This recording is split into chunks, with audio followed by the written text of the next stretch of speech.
noches. Vamos a ver en esta oportunidad el capítulo 5 de 1 Corintios. Venimos estudiando la carta, y a diferencia de las demás cartas a otras iglesias, las dos cartas de Corintios tratan temas muy puntuales, que en la forma en que Pablo contesta, aparentemente son consultas que vienen de la iglesia hacia él. Otras iglesias, él tuvo conocimiento de algunas dificultades, además de doctrina, él da unos consejos. Pero Corintios toma temas muy serios. ¿Por qué? En primer lugar, hay que considerar el lugar donde estaba la iglesia. Corinto era una ciudad puramente pagana. No sé, no quiero comparar una ciudad hoy, una capital del mundo, pero de aquellas donde el evangelio es muy resistido. Hoy, por ejemplo, en Europa mismo, las ciudades importantes de Europa, es muy resistido el evangelio. Mismo en Londres, Inglaterra, que fue un país que envió la mayor cantidad de misioneros al mundo siglos pasados, sin embargo hoy es muy resistido. Hay iglesias que se han vaciado, otras que se han cerrado. Pero Corinto era eso. Corinto era una colonia romana donde generalmente se trasladaban los soldados, sobre todo centuriones, que se jubilaban, y era como un lugar de esparcimiento, mucho esparcimiento, pero también mucho jolgorio extremo, ¿no es cierto? Los griegos, nunca se caracterizaron por la moral, por el contrario. Ellos, desgraciadamente, pasó algo en la historia con los romanos conquistaron Grecia, y claro, militarmente lo conquistaron, pero culturalmente los griegos conquistaron a los romanos, de tal manera que durante los primeros 400 años de la época romana no hubo ningún divorcio, ninguna ruptura matrimonial. Pero cuando capturan o conquistan Grecia y todos sus dominios, comienza a permearse este tipo de conducta y otras más. Recordemos que el templo de Corinto, de la reina o la diosa Diana, tenía escalinatas que, tenemos que decirlo, Pablo lo dice, y las distintas versiones, que sus sacerdotisas, le daban ese nombre para asociarlos al templo, eran mujeres rameras que justamente vendían su cuerpo para sostén del templo. O sea, nadie daba una ofrenda al templo porque sentía la necesidad de hacerlo. Además, los dioses tenían infinidad de dioses de todo tipo. Cuando uno lee un poquito de mitología griega, se asombra, se asusta de cómo es posible que gente... Bueno, los dioses griegos proyectaban el comportamiento del griego, de la cultura griega. Por supuesto, los dioses griegos no existieron nunca. Es una creación, es una fantasía, es una mitología. Pero ¿cómo la conformaron? Y por la cultura y la moral natural de la cultura griega. Reflejaban perfectamente, sobre todo la inmoralidad y las conductas sexuales incestuosas que existían. Quizás por eso, vamos a leer los primeros 8 versículos del capítulo, nos encontramos con una historia muy triste, muy fea, que evidentemente había trascendido y llegado hasta Pablo. Dice el capítulo 5 de 1 Corintios, versículo 1. De cierto se oye que hay entre vosotros fornicación, y de tal fornicación cual ni aún se nombra entre los gentiles, los griegos, tanto que alguno tiene la mujer de su padre. Y vosotros estáis envanecidos.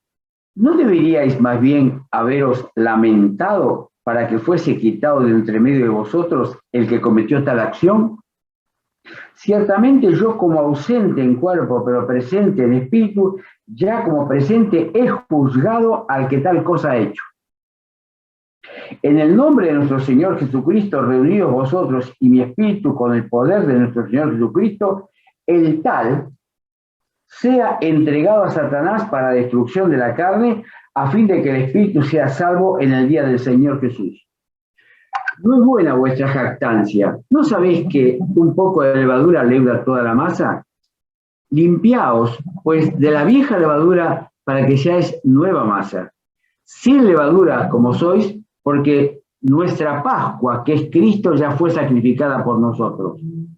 Así que celebremos la fiesta no con la vieja levadura, ni con la levadura de la malicia y maldad, sino con panes sin levadura y de sinceridad y de verdad. Qué interesante los dos primeros versículos, qué tremendos. Hay una problemática que se le suma una segunda problemática. La primera problemática es la conducta de este hombre, que estaba aparentemente congregado, que tenía relaciones con la esposa de su padre, seguramente sería la segunda esposa de su padre, y aparentemente podría ser también que no fuera cristiana, porque Pablo no la nombra, sería una griega, tampoco se dice que el padre fuera cristiano, pero es su madrastra, ese es el concepto general que se llega.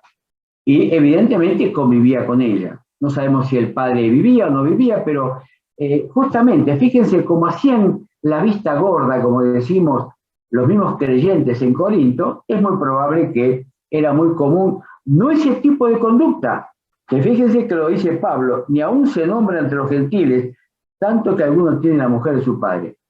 En ese sentido, aparentemente, todo lo que podía ser una conducta incestuosa, relaciones sexuales dentro del seno de la familia, no correspondientes, fuera del esposo y la esposa, era censurado entre los griegos. Pero por lo demás, el apóstol Pablo claramente ahí explica en Efesios, cuando habla también a Efesios, en el capítulo 4, versículo 17 en adelante, dice, no seáis como los otros gentiles. Recordemos que Pablo está escribiendo a gentiles convertidos, no son judíos, son gentiles convertidos. Algunos judíos hay, por eso Pablo luego nombra el tema de la levadura, pero evidentemente es la cultura con la cual se lucha permanentemente. Y no olvidemos que en la palabra de Dios, tanto en el Evangelio de Juan como en Hechos y en Colosenses y en Primera Juan, se menciona la potestad de Satanás, el reino de Satanás, y que el mundo entero está bajo Satanás, cosa que a veces en el día de hoy olvidamos, hermano. Y Satanás es muy sutil, y hoy quizás no se presenten estos cuadros, pero por los años que uno ha vivido y ha experimentado hechos y aún actuales, no de este tenor, pero sí semejantes, este tema no ha desaparecido de en medio de la iglesia, ni aún de las conductas civiles. Porque fíjense, en el tema sexual hay conductas individuales. O sea, puede haber alguien que esté viviendo el pecado sexual y solamente de la iglesia solamente lo sabe él. Alguien que tiene una vida,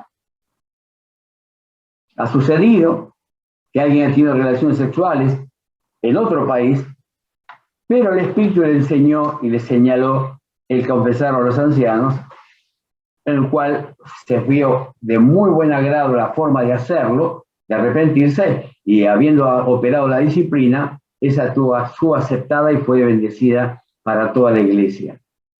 Hay otro caso que me ha tocado recientemente, un paciente, que siendo joven, este joven comenzó a tener intimidad con otro, este matrimonio joven, intimidad en la misma iglesia con otro matrimonio en la iglesia. Y salían juntos de vacaciones, y esto llevó a mayores cuando el joven que me consulta tiene relaciones con esta chica, con la esposa de su amigo. Esto duró como 2 años. Fíjense que ellos solo lo sabían y no se alarmaban. Pero fueron vistos, así que quien la vio lo comunicó a la esposa de él. La esposa de él era hija de hermana de un anciano, así que tomaron cartas en el asunto el cuerpo de ancianos y fue disciplinado. Por supuesto, la esposa no le perdonó, porque él mismo confesó, me lo confesó a mí, no sé si a la esposa, que esa es una tendencia típica de él, de ir tras las mujeres cuando se le aparecían. Es un buen muchacho, muy trabajador, es de buen semblante, es muy honesto y muy transparente en lo que me dijo a mí, me contó todo, pero evidentemente es algo que le costaba mucho erradicar. Y hay a veces pecados como este u otros, hermanos, que son difíciles de erradicar si no confiamos en el Señor, si no lo ponemos en oración, y a veces nos sinceramos con los ancianos para que en el secreto del cuerpo de ancianos se ore por el hermano para que puedan luchar contra un vicio. Luchar contra hoy, aunque hay vicios hoy que son considerados en las iglesias, hay iglesias que tienen grupos de recuperación de drogadictos, de alcohólicos y de fumadores, y eso dentro de todo está aceptado en la iglesia como un tratamiento, sabiendo que hay cosas.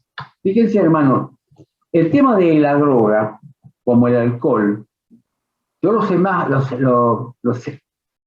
asemejo mucho a la homosexualidad como pecado. ¿Por qué? Porque están comprometidas las tres áreas. Está comprometido el cuerpo, en los tres. Está comprometido la mente por la ansiedad y el deseo. Y está comprometido el espíritu porque es pecado. O sea, hay otros pecados que quizás no están comprometidos el cuerpo en sí mismo, pero son pecados estos que atentan contra el templo de Dios, del Espíritu de Dios. Pablo ya había tomado cartas en el asunto, por decir así, él mismo lo dice, miren, yo desde acá ya lo estoy disciplinando. Y él, evidentemente, este joven, Pablo lo percibe, o algo habrá sucedido entre carta y carta de los hermanos a él, es contumaz y rebelde, no reconoce el pecado, no se arrepiente, por lo tanto, sí, dice la palabra, es entregado a Satanás. ¿Qué significa? Es separado de la iglesia y entregado al mundo al que pertenece, dicen los comentaristas. Entregado al mundo al que pertenece, al mundo de Satanás. Y para que fíjense, qué importante, ¿no? Si él es convertido verdaderamente, pero ha vivido en la carne, su cuerpo, su vida en este mundo sea destruida, por así decirlo, sin proyecto de vida, porque cuando al Espíritu Santo lo contristamos con los pecados, ahí en en Efesios capítulo 4 también, ahí Pablo señala 4 pecados, aparentemente pecadillos muy comunes, como la mentira, como el enojo desorbitado, como las malas palabras, y otro más que en este momento no recuerdo, que contristan al Espíritu Santo.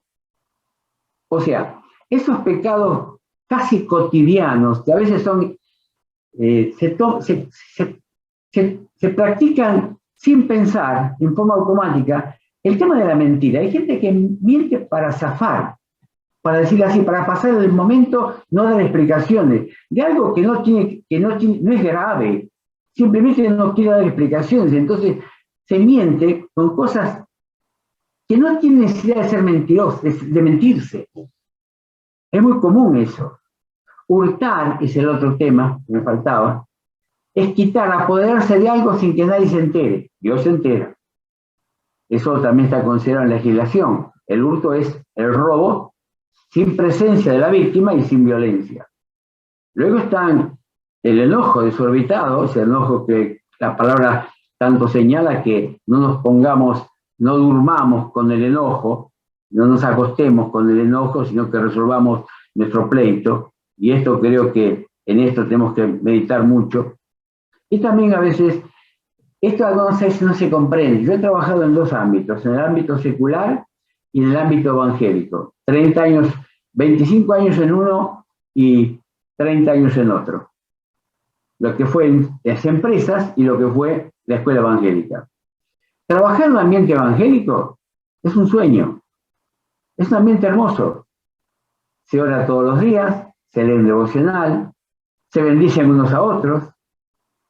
Aunque los alumnos no la pasan bien, porque en una escuela evangélica generalmente la mayoría, allí en Villarreal teníamos el 80% de chicos de familias inconversas, hacían bullying a los creyentes, se burlaban de ellos, los coaccionaban, y justamente miren cómo serían que ellos organizaban el viaje de estudio, pero la iglesia, la escuela, organizaba un viaje aparte, que no era la escuela tampoco que lo organizaba, sino los padres cristianos, un viaje de fin de curso diferente a lo que generalmente es el desborde que los chicos tienen al terminar la secundaria, ¿no es cierto?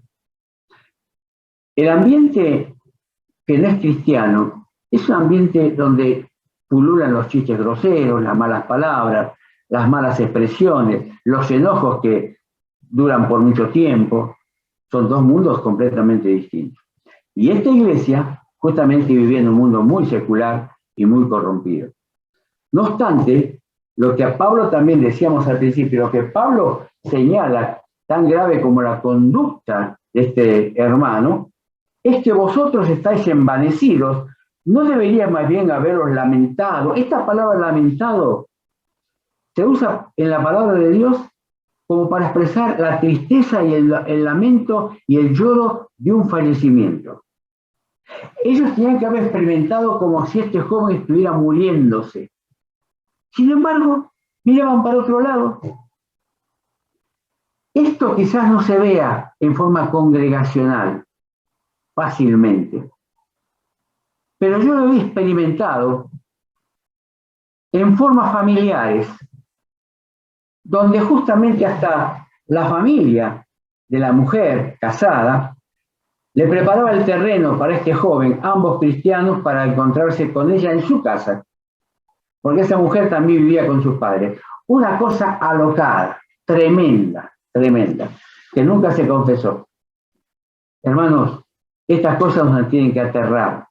Leía la vez pasada, hace un tiempo, en la revista Apuntes Pastorales, una muy buena revista que reflejaba enseñanza y consejos para los ancianos y pastores, que hablando de un congreso de pastores en Estados Unidos, en un hotel muy lujoso, cuando fueron a liquidar la cuenta, los encargados, el gerente, que era muy conocido de ellos y siempre los atendía, tuvo que comentarles, pero con tristeza, y no era creyente, que algunos asistentes al Congreso habían contratado algunos canales en la televisión de índole privado.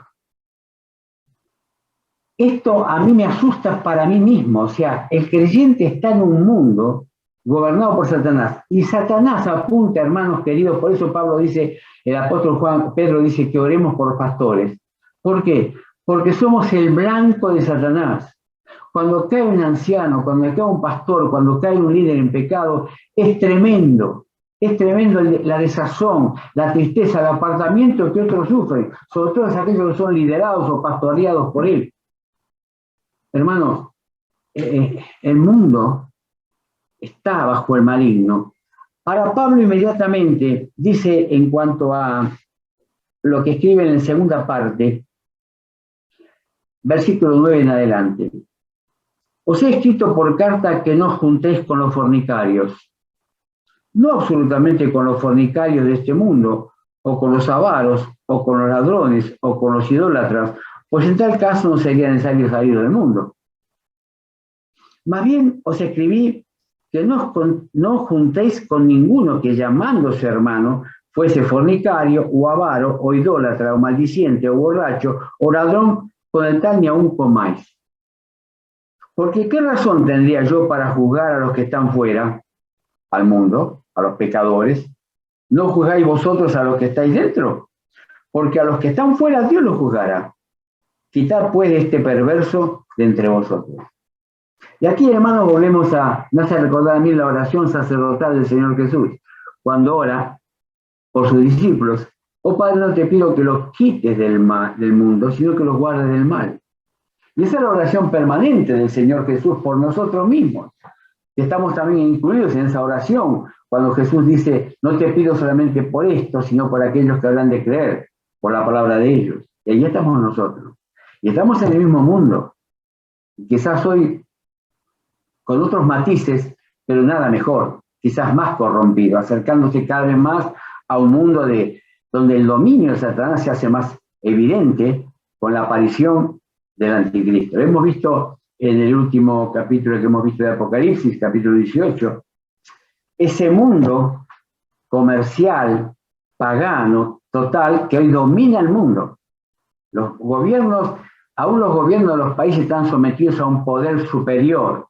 No sabemos si está personalizado en las Naciones Unidas o Satanás, que está gobernando al unísono a los gobernantes del mundo. Es algo que solamente Dios conoce, pero vemos los resultados. Aquellos que leemos un poco la información, que no somos partícipes de nada político, sino que somos objetivos, y leemos hermanos que estudian el tema, hermanos, cada vez más tenemos que sentir esto y advertirnos a nosotros mismos. El mundo entero está bajo el maligno. Ahora, ¿qué pasa? Tenemos que estar en el mundo, porque el mundo necesita el Evangelio. Ahora, ¿qué dice Pablo acá bien claramente? Cuidado, hermano, al que está entre vosotros como hijo de Dios y vive de esa manera, echadlo, sacadlo de entre vosotros. No merece estar en el cuerpo de Cristo. Una cosa distinta, por eso él no se pone a juzgar al mundo, a los pecadores. Dios lo va a juzgar en su momento. Allí en el capítulo 2 de Romanos tenemos cómo Dios juzgará a aquellos que nunca recibieron el mensaje del Evangelio. Pero en este caso, hermanos, tenemos que tener cuidado. ¿Y qué es lo que nos hace mantener firmes? Varias cosas. Muy sencillas y sabidas. La lectura de la palabra. La palabra nos confronta permanentemente. Es un espejo, nos muestra a nosotros mismos y al mundo que nos rodea. La oración.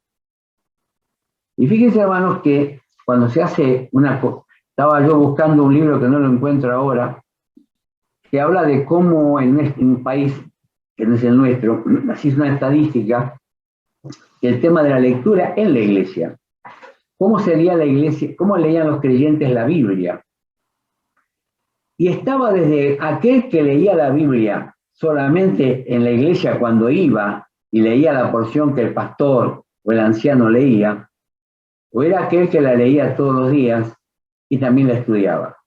Y la gran diferencia que eso causaba en la conducta cotidiana de la persona.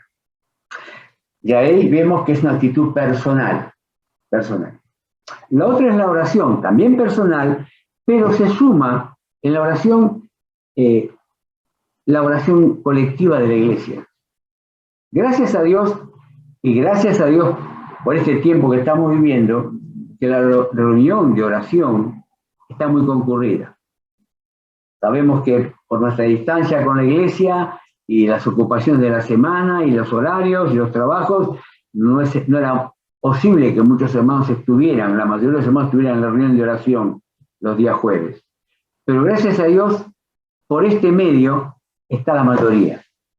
Y vemos que aparte de recibir la comunión de los hermanos, estamos también orando por casi 30 temas todos los jueves específicos, se van sumando, como también recibimos la palabra.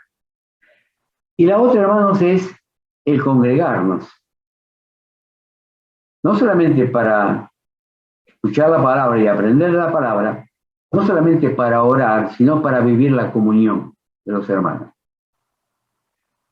Por eso insistimos a veces cuando hacemos el retiro de la iglesia, que vamos a tener un estudio, vamos a tener devocionales por la mañana y vamos a tener un estudio del hermano que hemos invitado para que los tenga.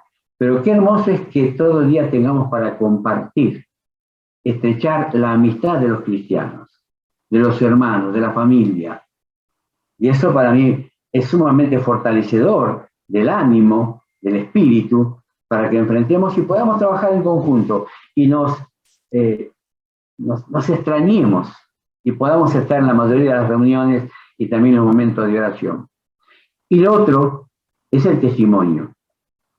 Generalmente cuando leemos la palabra, cuando oramos y cuando tenemos comunión con los hermanos, también nos sentimos impulsados porque el Espíritu Santo está trabajando plenamente con su fruto en nuestros corazones y dar testimonio a aquellos que nos rodean. Y hay algo que es una respuesta, una oración que tiene respuesta en la semana, diría yo. Si oramos cada semana y decir, Señor, dame a alguien, o los que tú quieras, que yo pueda dar testimonio de ti en esta semana. Hermanos, el Señor pone en nuestro camino a personas que necesitan escuchar el mensaje del Evangelio. Predicarles el Evangelio, hablarles del amor de Dios y dejar que el Espíritu Santo obre en sus corazones. Que el Señor nos ayude en que nuestras vidas estén cerca del Señor, estén santificadas. Vamos a tener un plan de lectura bíblica anual, una hermosa propuesta. Muchos lo tenemos, otros quizás no tanto, pero ahora vamos a estar unidos, sumando el devocional de cada día que tengamos personalmente o que recibimos por las redes, y tantos que reciben por la red. Bastantes devocionales andan, gracias a Dios, distintos hermanos del mundo entero que están hablando y escribiendo acerca de la palabra de Dios. Y hermanos, se nota la diferencia. Se nota la diferencia. Apeguémonos a la palabra, a la oración, hagamos una lista de oración, empecemos con una lista de agradecimiento de las cosas que a veces nos olvidamos que son bendiciones de Dios cada día, y son bendiciones de Dios, porque cuando nos faltan son motivos de oración para pedirle al Señor. La salud, el trabajo, la concordia familiar, los conflictos familiares o congregacionales o laborales. Agradezcámosle cuando las cosas andan sobre rieles. Y las bendiciones que no le hemos pedido, muchas cosas que Dios nos da sin que le pidamos. Por eso a veces cuando hacemos una lista de oración y ponemos los motivos de gratitud y damos vuelta a la hoja para escribir los pedidos, volvemos a dar la vuelta a la hoja y decimos, Señor, todo esto yo no te lo pedí y tú me lo diste. Señor, sigue así. Igual te voy a pedir cosas, Señor, pero sigue así, dándome las cosas que tú crees que yo necesite. Porque si no me has retaseado a tu Hijo, como dice Romanos capítulo 8, ¿cómo nos darás con él todas las cosas? Y podemos agregar todas las cosas que necesitamos. Que Dios bendiga su palabra. Oremos. Dios y Padre, te damos gracias por este capítulo tan dinámico, Señor, pero también tan estremecedor, tan lleno de advertencias, de verdades, Señor, que son avisos permanentes en el tiempo de la Iglesia, aunque esto fue escrito en el primer siglo. Sabemos, Señor, lo que lo está escrito en tu palabra es de vigencia permanente y nos advierte también a nosotros. Te rogamos que tú bendigas a tus hijos en cada circunstancia personal, matrimonial, familiar, laboral, Señor. Y gracias por las actividades de la Iglesia. Sigue bendiciéndolas. Como así ponemos delante de ti esa lista de pedidos que tenemos en la reunión de oración cada semana. Pero imploramos todos agradecidos en el nombre del Señor Jesús. Amén.